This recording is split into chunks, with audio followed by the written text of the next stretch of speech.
Assalamualaikum. So ngayon magluluto tayo ng hipon. Tapos ayan, pinainit ko na yung kalan ko na mahiwagang kalan. Meron tayo isang kalahating kilo lang to ng hipon kasi masyadong mahal. Ako naman mag-isa kakain. Meron na tayong sibuyas na hiniwa ko ng ganyan, isa lang. Meron tayong siling na buyo at saka onion. Ano yung onion? Ano yung onion? Tsaka garlic. Bawang. 3 head yun. Tsaka 7-up. Mantika. Salt. Tomato paste. Ayan, asa na yun? Ito siya. Tomato paste. Magic sarap. Butter. And black pepper. Let's cook!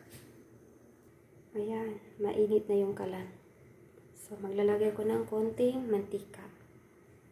Konti lang. Yung butter, para hindi siya mangitim, kailangan ng lagyan ng mantika. Kasi pag sulit siya na butter lang, nangitim siya. Bismillah.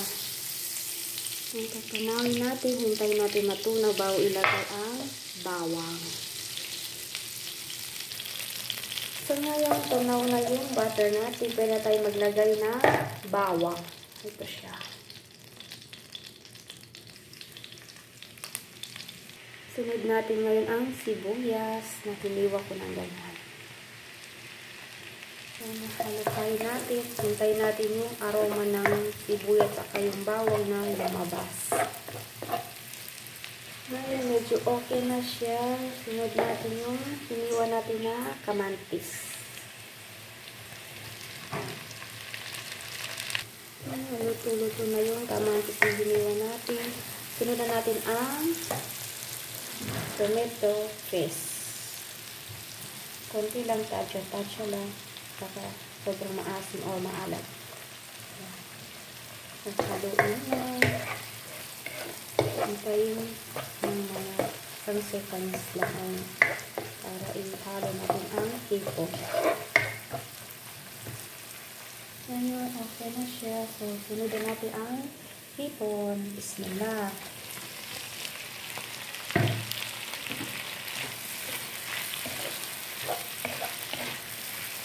Hipon, sunod natin ang siling na buyo. Kasi mahilig ako sa hanghang. So, sa inyo, kung ayaw nyo, pwede rin hindi. Pero oo, option lang. Lalagyan na tayo ng 7-up. Yan ang ginagamit na pang tubig. Bismillah. Tansya lang. Ngayon natin yan siyang kumulo. Ayan, kumukulo na siya. Maglalagay na tayo ng salt. Black pepper, paminta, ang magpapasarap, ang magic sarap.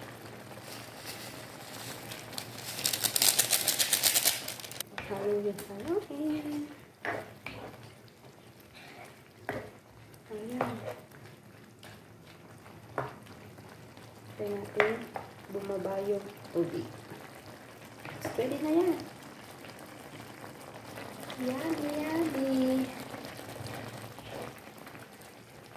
Ang ating hipon ng anghang at matamis-tamis. Sukran sa mga manonood. Bye-bye!